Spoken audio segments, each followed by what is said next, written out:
Welcome to part 19, and we are back at Lake Hylia to kill the last of these dark insects and collect the light. And I know what you're thinking, why hasn't this bug appeared with the others when we were first killing them in this place? Well, I can tell you that this one is very special, as we will see in a moment. Goody. You may have noticed that it's starting to thunder and lightning everywhere. I am so scared. Ooh. Alright, let's dog paddle. Come on, doggy paddle. Come on, work on that dog paddle, Link. Swim. Swim, doggy, swim. Alright, as we approach where the dark insect is located, there will be 4 rafts gathered in a location, and I do not believe they will be in this location in the future, but just work with me. Oh no, I'm scared of lightning. Mommy, mommy, mommy. Alright. Let's get ourselves onto the raft. Come on. Swim! Swim, doggy, swim! Alright. Ooh, hello there. Looks kind of big.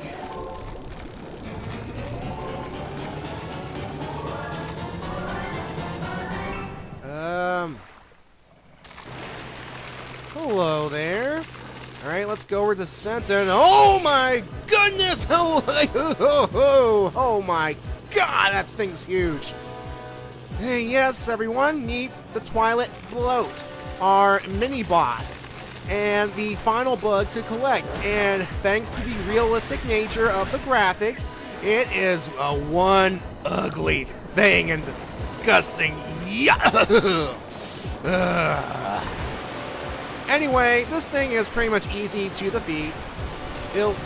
What it will do first is it will try to swipe down towards you while electrically charged, and once it misses, you can just jump on it and attack it at will.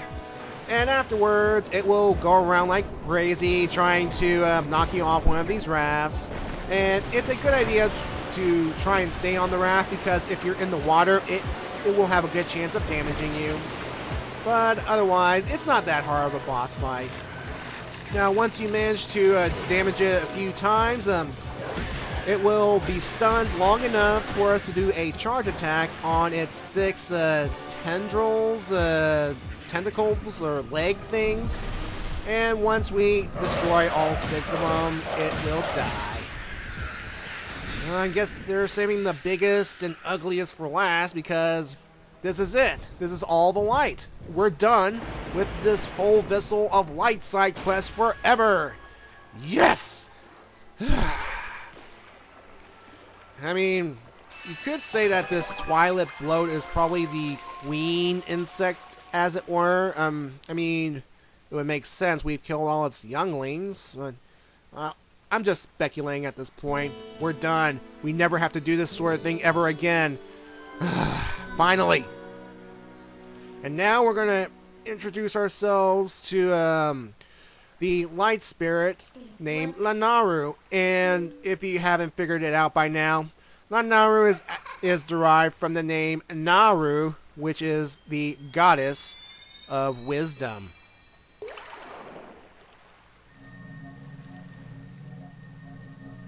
And Lanayru takes the form of a snake.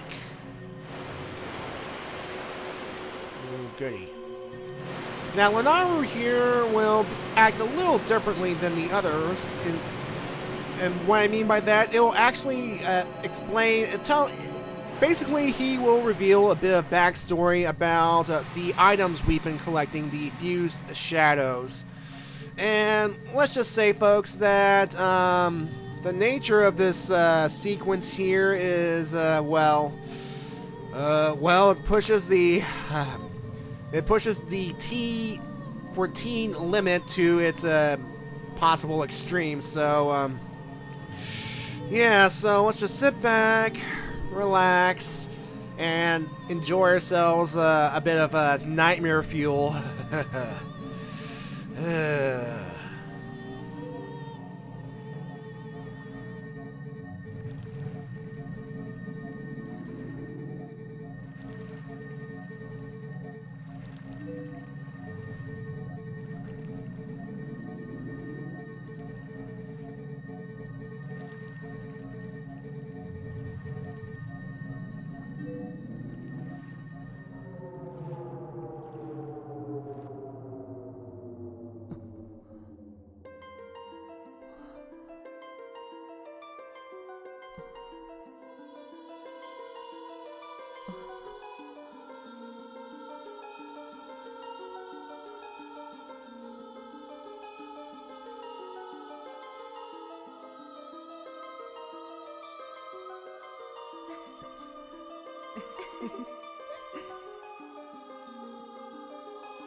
My precious. Whoa! Whoa! Whoa! Whoa, what happened? What just happened?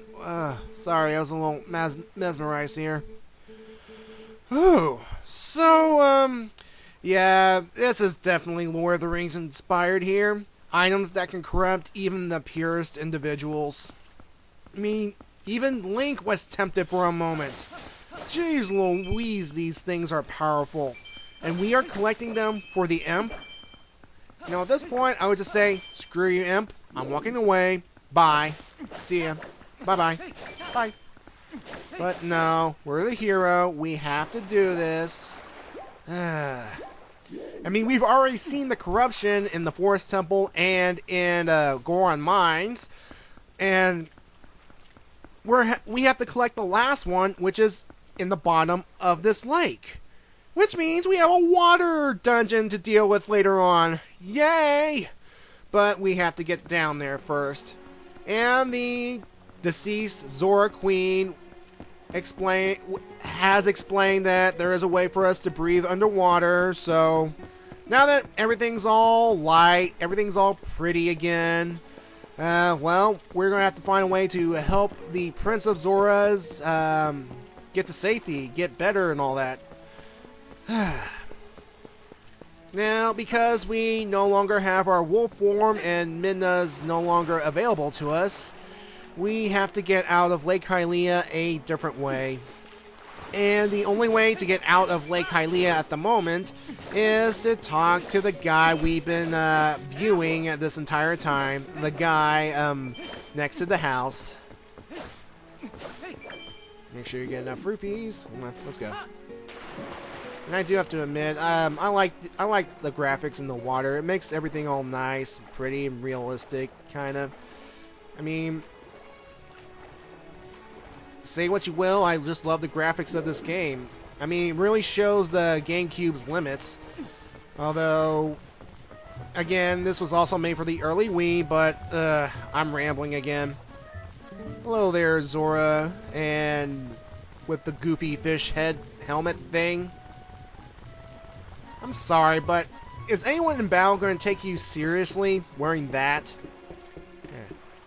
Yeah. Alright, let's speak to him. Oh, jeez Louise, I can't believe it's a pink tied-up sweater. And how old is this guy? He's got to be at least middle age, and I can't tell. Is that a tattoo, or is that hair on his belly?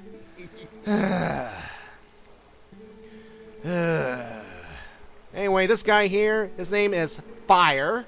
And he's essentially our way out of Lake Hylia proper.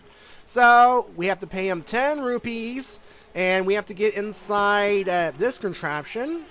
And this contraption here, it is actually a cannon. So yeah, we are going to get ourselves shot out of a cannon. And, well, people think this is fun.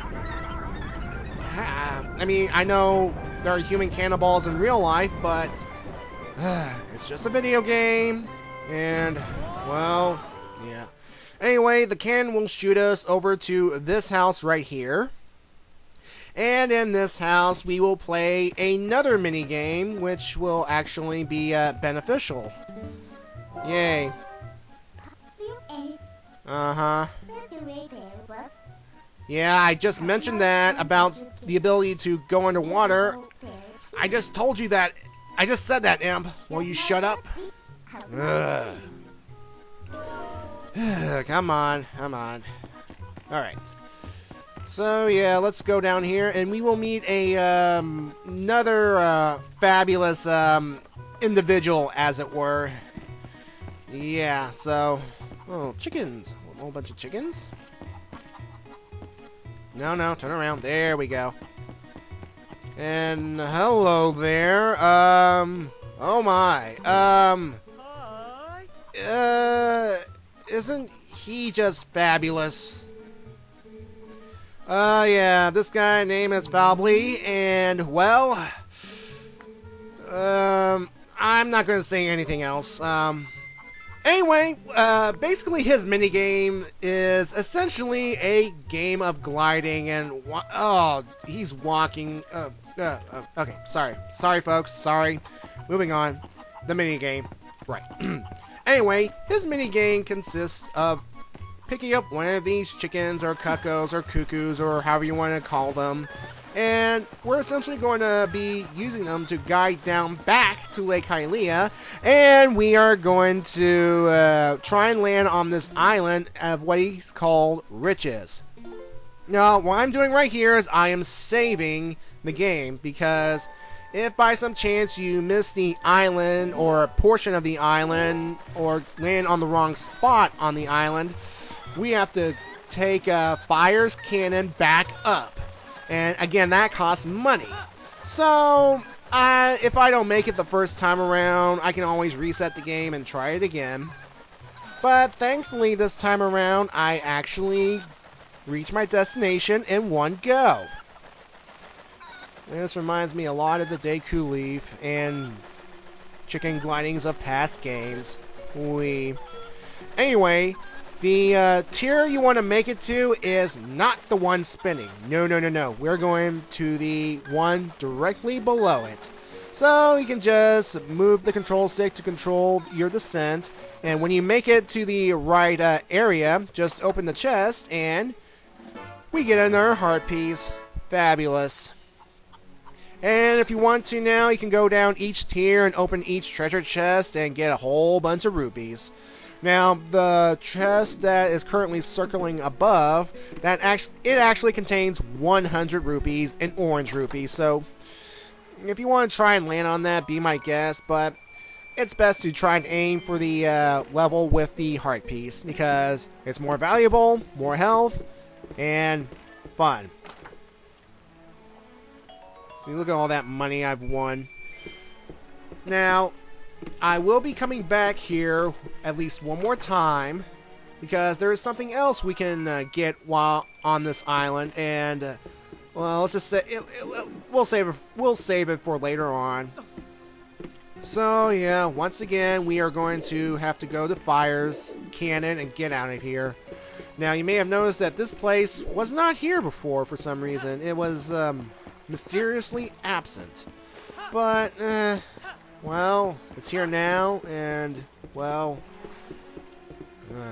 so you have to pay this guy 10 more rupees. Thankfully, it's only 10. At least the game is not cruel. Doesn't keep upping the price like, hey, you want to do it? Special offer for 20 rupees? It's like, Alright, let's get this out of the way. Let's let the pain commence. Oh, and by the way, the pictures on his twirly thing, those are the Oka, the human-headed chicken people. You know, where Akko's a member of. You know, that lady we keep meeting in dungeons? That's kind of odd, isn't it? That he would have pictures of the human-headed chicken people, but I'm just rambling again. Anyway, to enter Hyrule Field, let's just leave the building because, well, there's nothing else we can do at this time. So let's go. Come on, just go. There's nothing else we can do. We got most of the money off the Isle of Riches. And a lot of money we did get, so yeah. Alright, now I'll be hanging out in this area for a little bit because, well, once again, now that Twilight's gone, we're going to get some things. Namely, another pair of golden bugs in this area. And the first one is actually near the bridge, and the second one is actually located underneath the stump of a giant tree on the other side. So, yeah, that's going to be nice. Now, I do like to comment on Lanaru's tale right here. Tale that he just told to Link. I mean, starting out with this nice little abridged version of the creation of Hyrule. You know, the same creation story that the Great Deku Tree and Zelda told Ocarina of Time Link in the Ocarina of Time. And it suddenly turned a dark and sinister turn. And it shows that it's not just Ganondorf who seeks the power of the Triforce. Other people, other greedy people, desire this power, and I mean, who could blame them? The Triforce is essentially pieces of the goddesses, and whoever has the power is essentially, well, has control of the world if you're an evil person. But like in prologues and epilogues of past games, those who have a pure heart and good spirit and good intentions with the Triforce can bring Hyrule to a golden age or something like that. And those fused shadows, yeah, there are actually 4 of them. And how come we're getting the last one in the next dungeon? Well, it turns out that the imp already has one in her possession just before we met.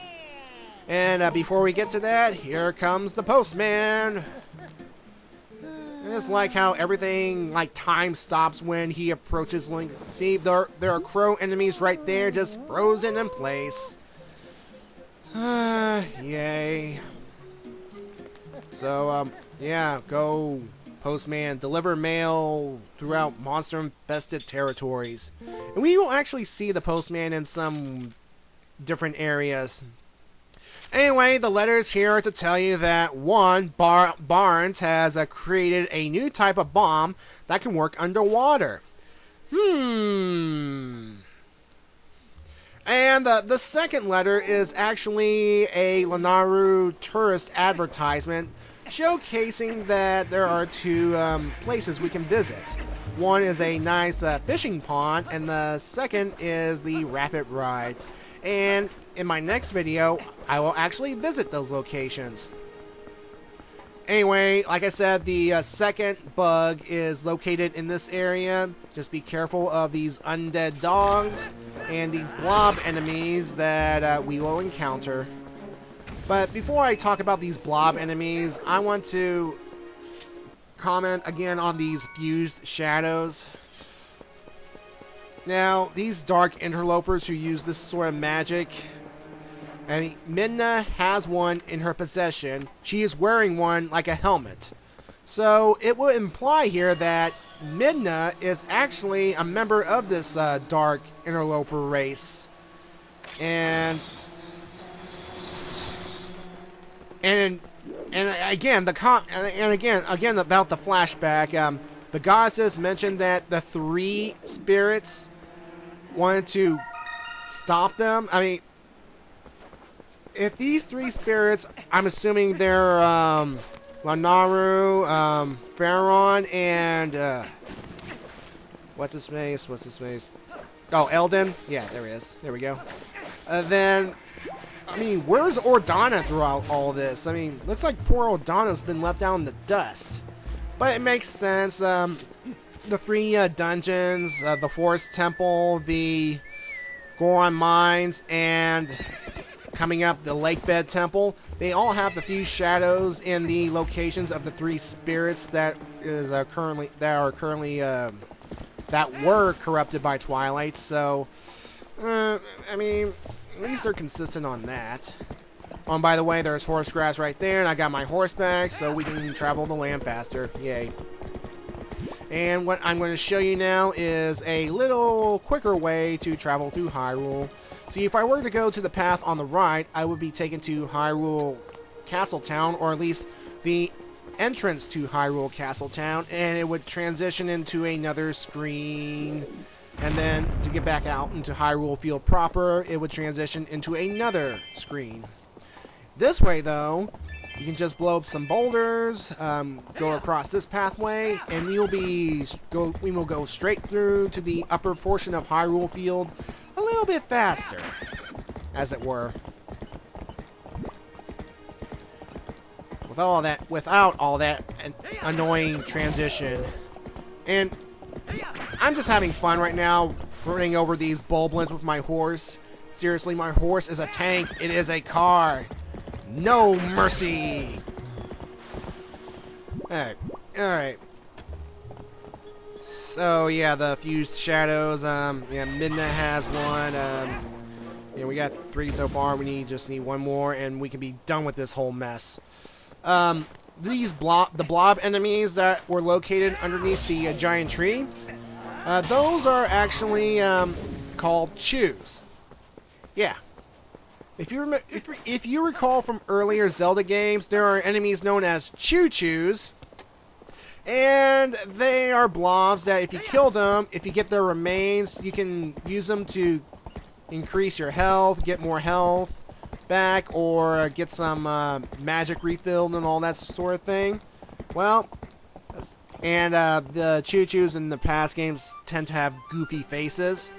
Well, the chews in this game are essentially the realistic version of those enemies, and they pretty much do the same thing. You kill them, and when they wither and die, you can scoop them up with an empty bottle to use later on. The red ones can be used like red potions. The yellow ones can be used like lantern oil. Now, there are purple ones in this one, and you think they'll be used for something special? Well, it depends. If you scoop up the remains of purple chew, the effects can vary. It can hurt you, Like, for example, if you consume it, it may reduce your health to 1 heart. It may refill just 1 heart. The effects are random, so I would not recommend taking on the purple choo-choos. Or choose, whatever. Anyway, if you go up this way here and blast these boulders to smithereens, it will provide us with a way to get up to Zora's Domain without relying on river travel. So yeah, we can get up there on foot, and that's fantastic.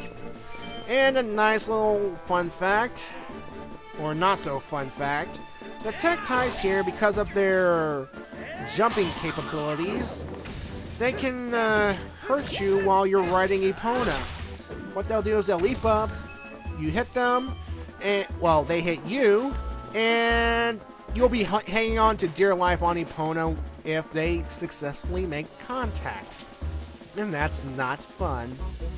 Not fun at all. So, before we go help the Prince of the Zoras, we will pay a visit to Zora's Domain and visit those attractions that the mailman delivered to us. So, see you in part 20.